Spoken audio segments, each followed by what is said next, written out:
Según dice el programa, primero voy a presentar el libro Apuntes sobre la historia de la música en México. Pero antes de eso, quisiera agradecer a la licenciada Marta Gutiérrez, presidenta de la corresponsalía en Manzanillo del Seminario de Cultura Mexicana, al licenciado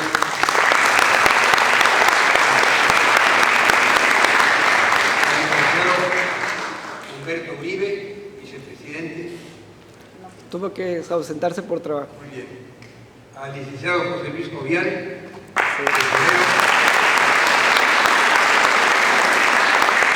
a la licenciada Raíza Aceves, secretaria, Trabajo también.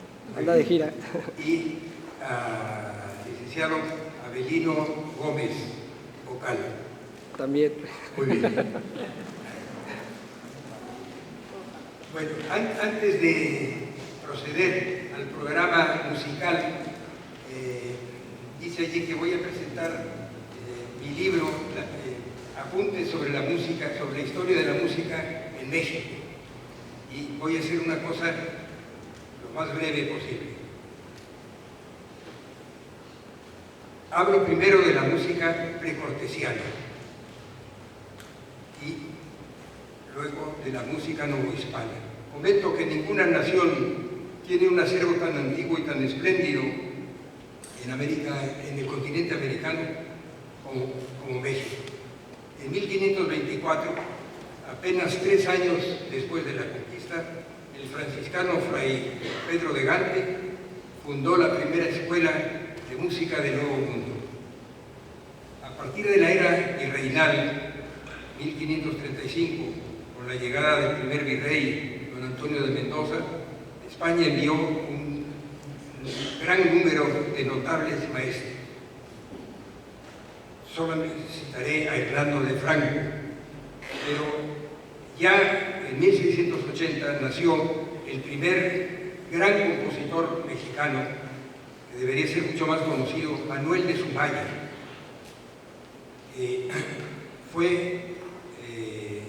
Nació el mismo año que Bach, fue contemporáneo de Bach.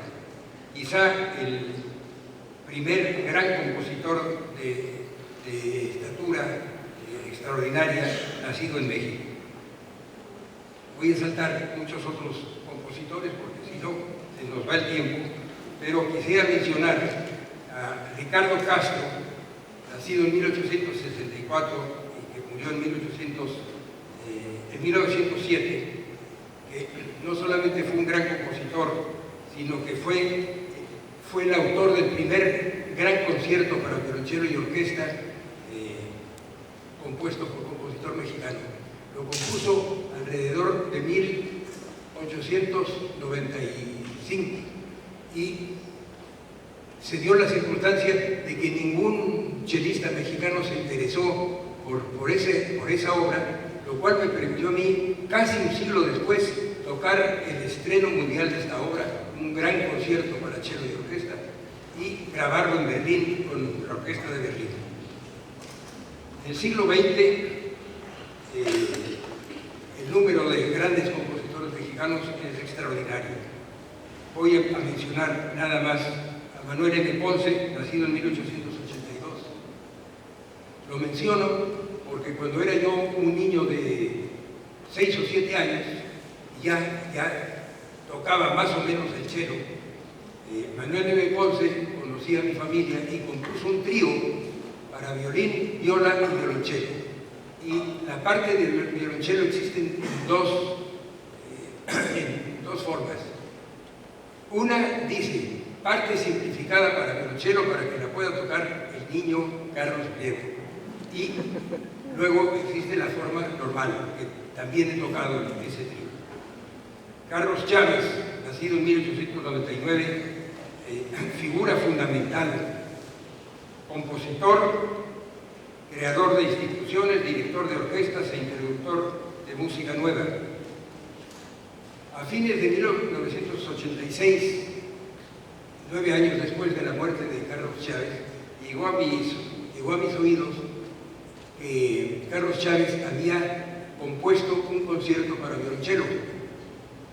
Fui a ver a su hija Anita y me dijo Anita, es un rumor falso porque no hay tal. Y si quieres vamos a examinar aquí toda la música que tengo yo de mi papá, que había muerto hace años. Y empezamos a ver, examinar las partituras y de repente se cayó al suelo el concierto para cello y orquesta de Carlos Chávez. Nada más que es un concierto inconcluso, solamente terminó Carlos Chávez el primer movimiento. Y tal cual lo estrenamos en la sala de Nezahualcóyotl y poco tiempo después lo grabamos. Silvestre Revueltas no compuso nada para violonchelo, pero es un compositor extraordinario. En el libro menciono yo la importancia del pianista Edison Quintana, miembro asociado del Seminario de Cultura Mexicana y cuya importancia como pedagogo y como pianista no se puede exagerar. Y voy a terminar hablando un poquito de la última parte del libro, que es una breve nota autobiográfica. Allí menciono que yo empecé a estudiar violonchelo a los 4 años de edad y empecé a estudiarlo por obligación familiar, porque en mi familia había la tradición de tocar cuarteto de cuerda. Así, por esa razón se conocieron mis papás y formaron un primer cuarteto con mis abuelos y mis padres. Cuando yo nací, faltaba un chelista en la familia y por tal razón mi mamá había determinado que yo debería estudiar el violonchelo y me compró un violonchelito apenas un poco más grande que un violín, y a los 4 años de edad empecé a estudiar. Y se dio la circunstancia de que desde que empecé me entusiasmó el violonchelo. Y a medida que fui creciendo, pues fueron dando violonchelos cada vez más grandes. Y cuando tenía 17 años, y había yo terminado mis estudios en el Liceo Franco-Mexicano en la Ciudad de México, tuve que tomar una determinación. Ya había dado un buen número de conciertos, música de cámara, de obras de cello y piano, inclusive conciertos con orquesta, y tal parecería que estaba trazado mi camino para continuar estudiando música. Pero se daba la circunstancia de que en el colegio en donde había estudiado no me había ido mal en física y en matemáticas. Y por tal razón intenté ingresar al Instituto Tecnológico de Massachusetts, MIT. Sabía yo que era muy difícil ingresar al Tecnológico de Massachusetts, pero el asunto no me importaba mucho, porque si no me aceptaba MIT, ya seguiría yo estudiando música. Pero MIT me aceptó y me fui a Boston y allí estudié 2 carreras fueron mencionadas hace un ratito, pero no abandoné la música porque en MIT existía y existe una excelente orquesta estudiantil y a mí me nombraron el primer cello de la orquesta. No estudiaba el violonchelo tal como se pudiera suponer, porque mi prioridad eran los estudios, máxime que estaba siguiendo 2 carreras al mismo tiempo. Y en MIT, cuando los promedios de las notas académicas bajan de un X nota, uno es corrido sin misericordia y luego es muy difícil volver a ingresar. Entonces, la música estaba en un segundo o tercer lugar, pero nunca abandonada. Terminé la carrera y algo que fue de importancia para mí es que apenas llegué a MIT, al Tecnológico de Massachusetts, descubrí en una riquísima colección de discos, de discos de música clásica, descubrí la música del compositor ruso Dmitri Shostakovich. Y me interesó de una manera extraordinaria. Y escuché al mismo tiempo obras que me parecían obras maestras extraordinarias, y al mismo tiempo escuché obras de una mediocridad absolutamente incomprensible. Entonces me interesó tanto el caso de Shostakovich que tomé todos los cursos de ruso que había en MIT, incluyendo un año de ruso científico que jamás me ha servido para nada, pero también lo tomé. Y terminé la carrera y me fui a trabajar a Monterrey,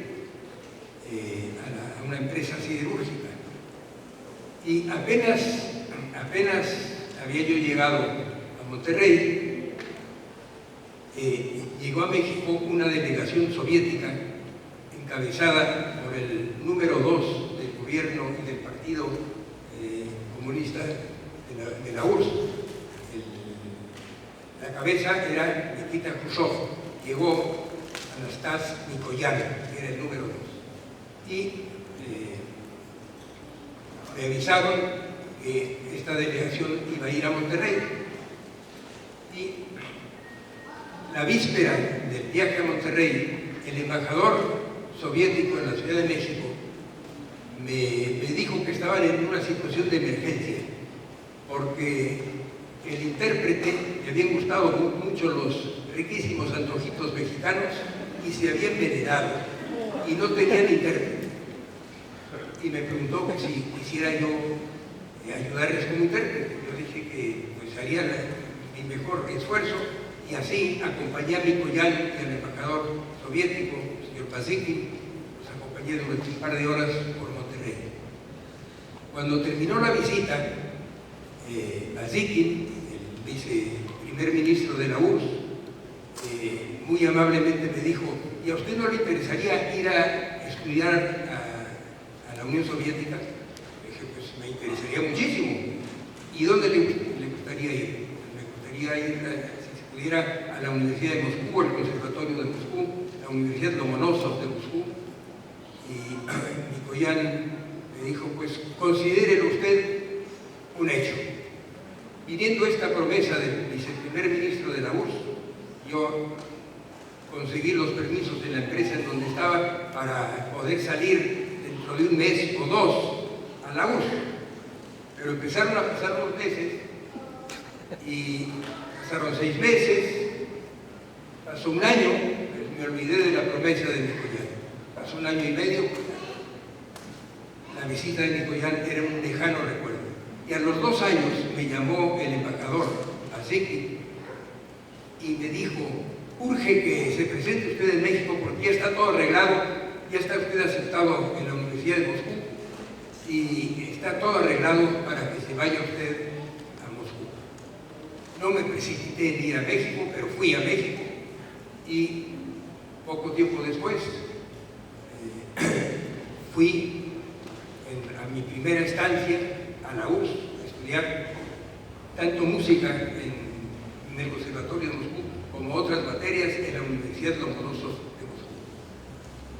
Y llevaba yo 1 mes en Moscú cuando ocurrió un hecho trascendental desde el punto de vista musical.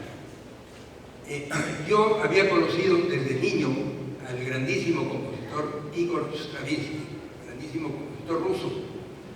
Pero Igor Stravinsky salió de su país natal en 1912, algunos años antes de la Revolución Socialista, y no había regresado jamás a su país natal.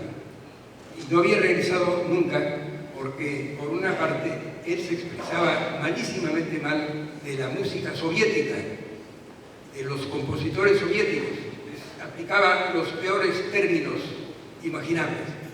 Y los críticos soviéticos hacían lo mismo con Igor Stravinsky. Y llevaba yo 1 mes en Moscú cuando leí en el periódico que acababa de llegar Igor Stravinsky a Moscú. No daba yo crédito a esta noticia, pero fui a su hotel y tuvo una sorpresa casi tan grande como la mía al verlo. Y bueno, me invitó a todos los ensayos que dirigió la orquesta de Moscú, y el primer concierto fue un éxito extraordinario, porque apenas apareció en la escena Igor Stravinsky, una ovación fantástica. y no digamos después de que dirigiera varias de sus obras.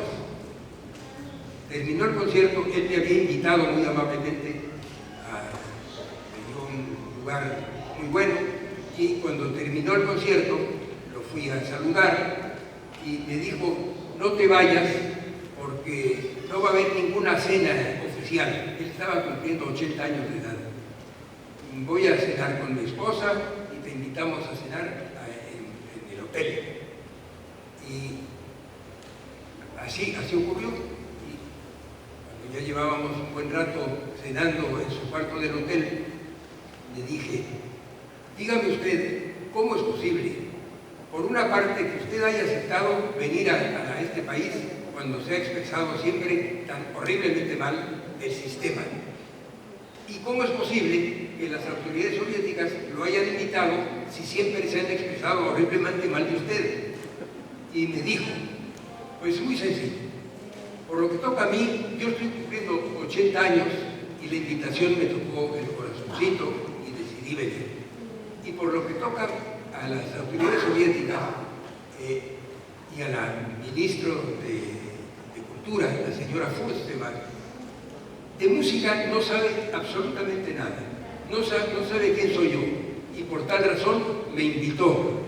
Y a los 80 años me pareció que estaría bien venir a mi país natal en estas condiciones. Por eso estoy aquí. Bueno, yo no hablo más de Igor Stravinsky y de mi estancia en la URSS. Solamente les diré que a partir del momento en que me dediqué por completo a la música, pues he tenido la fortuna de recorrer el mundo. Estuve un grandísimo número de veces en la URSS y luego en la Nueva Rusia. En la última gira que hice a Rusia, toqué 15 o 16 conciertos en todo el país, incluyendo 14 conciertos en Siberia, en la heladísima Siberia. Y toqué muchas obras con orquesta, muchas obras con piano, y bueno, es un país que he recorrido desde el norte hasta el sur y de oriente a occidente. Otro país que he recorrido ha sido la República Popular China, a donde me invitaron en 3 años después de la muerte de Mao. Mao murió creo que en 1975 y 76, yo fui 3 años después. Y posteriormente regresé un grandísimo número de veces y también he tenido la suerte de recorrer China por todos lados. Y en algunas ocasiones he tenido la suerte de ir con el maestro Quintana. He tocado en toda Europa, en todo el continente americano, en China, en la India, bueno, no sigo más. Y para terminar, les quiero explicar cómo viaja mi violonchelo, porque si checa uno el violonchelo con el resto del equipaje, con las maletas, el riesgo de que llegue roto a su destino se acerca al 100%. No porque lo maltraten, sino porque el sistema de bandas que hay en los aeropuertos a veces tienen decibeles de 1 metro o 2 metros, y la caja del violonchelo sufriría daños graves y el violonchelo peor. Entonces, yo me veo condenado a viajar con el violonchelo como si fuera un pasajero. Y desde las primeras veces iba yo con mi esposa a comprar un boleto para un violonchelo. No sabía nunca cómo emitir un boleto